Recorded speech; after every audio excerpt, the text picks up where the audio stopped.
अस्सलामुअलैकुम, welcome to health and happiness with doctor Warda Sikandar EFUM health forum, जहां रोज़ाना हम आपको मिलवाते हैं मुख्तलिफ हेल्थ प्रोफेशनल से। घर बैठे आपको बताते हैं बीमारियों और उनके सलूशंस के बारे में। जैसा कि आप जानते हैं कि रमज़ान जो है वो आने वाला है, और रमज़ान के आते ही हम एक स्टेटमेंट बहुत सुनते हैं कि आपकी जितनी भी पुरानी बीमारियां हैं वो ठीक हो सकती हैं। बॉडी की डिटॉक्सिफिकेशन का मंथ कहलाता है। तो हेल्थ के एतबार से रमज़ान कितना बेहतर होता है। जो लोगों को कोलेस्ट्रोल बढ़े हुए हैं, ब्लड प्रेशर बढ़ा हुआ है, या फिर उनकी अभी प्री डायबिटीज़ की पहली स्टेज है, इनके लिए रमज़ान किस तरह मुफीद हो सकता है, इन लोगों को रोज़े रखने चाहिए नहीं रखने चाहिए, इसी टॉपिक पे बात करने के लिए हमारे साथ expert nutritionist dietitian doctor Talha Hafeez मौजूद हैं। आइए इनसे जानते हैं। वेलकम टू द शो, कैसे हैं आप? अल्हम्दुलिल्लाह, आप सुनाइए। परफेक्ट। अच्छा तलहा, सबसे पहले तो हमें बताएं कि रमज़ान की और हेल्थ की आपस में क्या रिलेशन है? देखिए, अल्लाह ताला ने हमें कुरान पाक में भी लिख के भेजा है कि आप रमज़ान के अलावा भी रोज़े रखा करें। हफ्ते में एक दफ़ा रख ले, 2 दफ़ा रख ले। अल्लाह ताला ने जब कुरान में बताया तो रमज़ान एक ऐसा महीना है जिसके अंदर हम लोगों की एफ़र्ट्स भी होती हैं, और हम लोग कुदरती एक फ़ोर्सफुली हम लोग रमज़ान में रोज़े भी रख रहे होते हैं। इसके अंदर हमारी मेंटल हेल्थ, इसमें हमारी फ़िज़िकल हेल्थ, और इसमें हमारी स्पिरिचुअल जो चीज़ें हैं वो भी फुलफ़िल हो रही होती हैं। तो हमारी कोशिश होनी चाहिए कि हम रमज़ान को सिर्फ इबादत के साथ साथ हम अपनी हेल्थ को लेकर भी चल सकते हैं, इसको बेहतर भी कर सकते हैं। अच्छा तलहा, हम एक बड़ी स्टेटमेंट सुनते हैं कि रमज़ान आता है ना तो आपकी डिजीज़ रिवर्स हो सकती हैं। इसके बारे में थोड़ा सा बताएं कि कौन सी डिजीज़ रिवर्स हो सकती हैं और किस तरह वो रिवर्स हो सकती हैं। रमज़ान में बेसिकली आपकी तमाम जो डायबिटीज़ है, प्री डायबिटीज़ है, कोलेस्ट्रोल है, यूरिक एसिड है, और जो आपकी एक्यूट जो डिजीज़ है ना, ये आपकी डिज़ोल्व भी हो सकती हैं और रिकवर भी हो सकती हैं काफ़ी हद तक। इवन आपके हार्मोनल इम्बैलेंस जो PCOS है वो भी काफ़ी हद तक ओवरकम हो जाता है। इसके साथ साथ आपका जो ओवरवेट है वो कितना ओवरकम हो जाता है। इंसुलिन रेजिस्टेंस जो है वो आपकी ओवरकम हो जाती है रमज़ान के इस महीने के अंदर। वाह, ज़बरदस्त। कि रमज़ान जो है वो जैसे हमें बताया डॉक्टर तलहा ने, बड़ा बेनिफिशियल हो सकता है, ना सिर्फ जो है वो इस्लामिक पॉइंट ऑफ व्यू से बल्कि हमारी सेहत के एतबार से भी, जैसे उन्होंने जिक्र किया कि एक्यूट डिजीज़ जो हैं वो रिवर्स हो सकती हैं। तो अब आप डॉक्टर तलहा आप ही हमें बताएंगे हम इन डिजीज़ को और इन प्रॉब्लम्स को किस तरह रिवर्स कर सकते हैं। क्या डाइट पैटर्न होना चाहिए, किस तरह की न्यूट्रिशन? अच्छा, नॉर्मली मैं सबसे पहले स्टार्ट करता हूँ कि रमज़ान में हम लोग मिस्टेक्स क्या कर रहे होते हैं। रमज़ान में सबसे पहले अगर मैं सहरी से शुरू करता हूँ तो रमज़ान में हम लोगों की कोशिश ये होती है कि हमने सारा दिन भूखा रहना है, फास्ट करना है, हम जितना हो सके खा लें, एक ही दफ़ा खा लें, उसके बाद 16-17 घंटे हमने भूखा रहना है, पता नहीं इसके बाद मिलता है कि नहीं मिलता। कि एंड तक, आखिरी 1 मिनट तक अजान से पहले जो है वो बहुत ज़्यादा खा रहे होते हैं, ठीक है। और उसके बाद हम लोग जब ओवर ईटिंग करते हैं उसके बाद हमारा चाय का इंटेक बहुत ज़्यादा है। आखिरी मिनट तक हम पानी लाजमी पी रहे होते हैं। हम लोग बस सारा दिन प्यास ना लगे, हमें भूख ना लगे, आखिरी मिनट तक कर रहे, तो जिस वजह से हमारा ओवरवेट, हमारी कैलोरीज का इंटेक, कोलेस्ट्रोल और ये सारी जो आपकी जो डायबिटीज़ भी इवन, ये सारी चीज़ें बढ़ जाती हैं। और हमें ईद के बाद फिर शिकायतें आ रही थी, सर आपने तो रमज़ान में कहा था ये चीज़ें ओवरकम होगी। हाँ। हम मिस्टेक मिस्टेक आप लोग कर रहे हैं यहाँ पे कि आप लोगों की जो सहरी है और जो अफ्तारी है, हम उसमें बहुत ज़्यादा चीज़ों का इंटेक करते हैं कि पता नहीं अगला मील मिलना है कि नहीं मिलना। बिल्कुल, पहली बात। उसके बाद हम लोग चाय का इंटेक बहुत ज़्यादा करते हैं, जो कि चाय हो गई या कॉफ़ी हो गई। एंड जो हमारी डायरेटिक है, ठीक है, ऑब्वियसली उसमें आपका वाटर का जो आपके यूरिनेशन है वो ज़्यादा हो जाती है, और उसमें आपका डिहाइड्रेशन ज़्यादा हो जाती है, जिस वजह से हम कहते हैं पता नहीं प्यास क्यों लग रही है। अच्छा, ठीक है।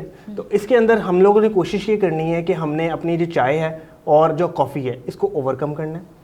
कैलोरीज अगर मैनेज करें सहरी के अंदर तो हम एक पराठा ले सकते हैं देसी घी के साथ, ठीक है। अगर रोटी लेनी है, एक स्मॉल साइज रोटी लें, घर का बना हुआ सालन लें, कोई सा भी हो, ठीक है, लेस ऑयल के अंदर, ठीक है। अगर यूरिक एसिड के पेशेंट है तो वो दालें और इसमें जो आपका ग्रीन वेजिटेबल्स हैं वो अवॉइड करें, ठीक है। अगर कोई डायबिटिक पेशेंट है तो वो ओट मील को रिकमेंड कर सकते हैं, ओट मील विद मिक्स ड्राई फ्रूट्स, ठीक है। उसके साथ आपको मैं रिकमेंड करूँगा कि आप चाय को अवॉइड करते हुए मिल्क ले लें, योगर्ट ले लें, चिया सीड्स की पुडिंग ले लें आप, तो फीलिंग ऑफ फुलनेस मिलेगी आपको। ड्राई फ्रूट्स का इंटेक करेंगे, खासकर कैश्यूज़ और एलमंड्स, इसमें आपको फीलिंग ऑफ फुलनेस मिलेगी। तो सहरी के अंदर आपने सबसे पहले ये चीज़ करनी है। उसके बाद करते हैं अफ्तारी की बात। बिल्कुल, अगर हम पकोड़े, समोसे और इन चीज़ों से हटके के एसिडिटी की जैसे बहुत ज़्यादा शिकायत लोगों को आ रही होती है। उसके बाद हम लोग अफ्तारी के अंदर हम लोगों को होता है कि पता नहीं किचन में क्या क्या कुछ बन रहा होता है, समोसे हैं, पकोड़े हैं, कचौरियाँ हैं, और उसके बाद तली जितनी फ्राइज आइटम है ना सारी इस टेबल के ऊपर होती है। बस रोज़ा खुलने की देर और हमने सारी चीज़ें वो खा लेनी होती है, ठीक है। हम लोग उस चीज़ को अवॉइड करते हुए या ओवरकम करते हुए हम उसको थोड़ा सा पैटर्न उसका चेंज करते हैं। कैसे? बजाय ये कि आप आलू के पकोड़े खाएं या आलू के समोसे खाएं, आप बैंगन के पकोड़े बना सकते हैं। मतलब एक वेजिटेबल सोर्स भी जो है वो हमें मिल जाएगा। ठीक है। उसके साथ बजाय ये कि आलू के पकोड़े बनाएं, आप उसमें पालक के पकोड़े बना लें। उसको पालक की क्वांटिटी ज़्यादा कर, बेसन तो डलेगा जो कि ऑयल अब्जॉर्ब करेगा, लेकिन उसमें जो पालक की क्वांटिटी है वो ऑब्वियसली उसमें इतना ऑयल एब्जॉर्ब नहीं होने देगा। ठीक है। उसके बाद चना चाट है, चना चाट को आप ले सकते हैं, लेकिन हम उसमें इतनी सारी चीज़ें डाल देते हैं कि हम वो अनहेल्दी ऑटोमेटिकली हो जाती चीज़ों। हाँ, जैसे सॉसेस का इस्तेमाल और ये चीज़ें exactly. है वो। ठीक है। उसके बाद हमने फ्रूट चाट आप सिंपल खाएं, हमने उसमें क्रीम भी डालनी है, हमने उसमें मसाले भी डालने हैं, टैंग भी डालते हैं, फ्लेवर्स, शुगर, सारा कुछ। ठीक, यहाँ पे मिस्टेक्स कर रहे होते हैं। आप रॉ फ्रूट खाएं। ठीक है। उसके बाद एक जो मेजर मिस्टेक है वो ये है कि अभी खजूर खानी है, साथ ही हमने जामशीरी का गिलास भरना है और पीना शुरू कर देना है। मैं नॉर्मली 3 चीज़ें अवॉइड करवाता हूँ अफ्तारी के अंदर, जो कि मैं आप लोगों को भी मना करूँगा। एक है टैंग, दूध सोडा और जामशीरी। ये तीनों चीज़ों को अवॉइड करें, ऑटोमेटिकली आपकी जो अफ्तारी की कैलोरीज मैनेज हो जाएंगी खुद ही। ज़बरदस्त, ये बड़ी अच्छी टिप्स जो है वो हमें डॉक्टर तलहा ने दी है, और सारी ऐसी चीज़ें हैं जो सबकी फेवरेट हैं। लेकिन जैसे कि आप जानते हैं कि रमज़ान एक अफादियत के हवाले से मंथ है, तो आप अपनी हेल्थ पे काम करें और जो है वो जैसे उन्होंने टिप्स बताई इनको फॉलो ज़रूर करें। The time is very short and topic जो है वो बहुत इंटरेस्टिंग है, लेकिन हम जो है वो लास्ट जो है वो क्वेश्चन पे चलते हैं। Being a expert dietitian, doctor Talha आप हमारी ऑडियंस को मैसेज दें कि जो लोग क्रॉनिक डिजीज़ के साथ हैं या फिर एक्यूट डिजीज़ के साथ हैं, वो रमज़ान में अपने आप को किस तरह हेल्दी रख सकते हैं। सिंपल इज़ दैट कि आप अपनी नींद को पूरा करें। ठीक है। अपनी हाइड्रेशन लेवल को पूरा करें, और जो कैफ़ीन का इंटेक है फ्रॉम योर टी और फ्रॉम योर कॉफ़ी, उसको अवॉइड करें।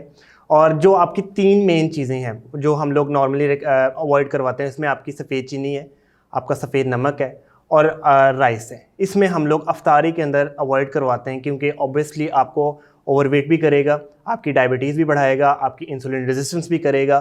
तो ये तमाम चीज़ों को अवॉइड करते हुए आप एक एक्सरसाइज या वर्कआउट का पैटर्न इसको यूज़ टू करें रमज़ान के अंदर। बिफ़ोर आप डिनर कर लें और बिफ़ोर सहरी कर लें।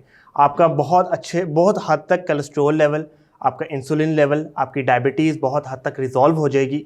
डॉक्टर तलहा हमारे साथ मौजूद थे, एक्सपर्ट न्यूट्रिशनिस्ट हैं, डाइटिशियन हैं। बड़ी ज़बरदस्त इन्होंने हमें जो है वो टिप्स दी। रमज़ान जैसे कि इन्होंने जिक्र किया कि ये महीना डिटॉक्सिफिकेशन का भी है और हमारी हेल्थ इंप्रूव करने का भी है। तो अगर आप भी ऐसी एक्यूट प्रॉब्लम जो है वो फेस करें, अगर आपको हार्मोनल प्रॉब्लम है या फिर आपको PCOS का मसला है, इसके साथ साथ टाइप 2 डायबिटीज़ है, प्री डायबिटीज़ है, तो आप अपने डाइटरी पैटर्न्स को इस मंथ में मैनेज करें और अपनी ओवरऑल हेल्थ को जो है वो इंप्रूव करें। अगर आप ये तमाम मसले फेस करें तो आपको चाहिए अपने करीबी न्यूट्रिशनिस्ट को कंसल्ट करें, और अब आप घर बैठे हमारे फोरम पर मौजूद कंसल्टेंट्स को भी कंसल्ट कर सकते हैं। अगर आपको इस टॉपिक से मुतल्लिका कोई भी सवाल है तो आप कमेंट सेक्शन में हमसे पूछ सकते हैं। Don't forget to subscribe our channel. मिलते हैं एक नए एपिसोड के साथ। अल्लाह हाफिज़।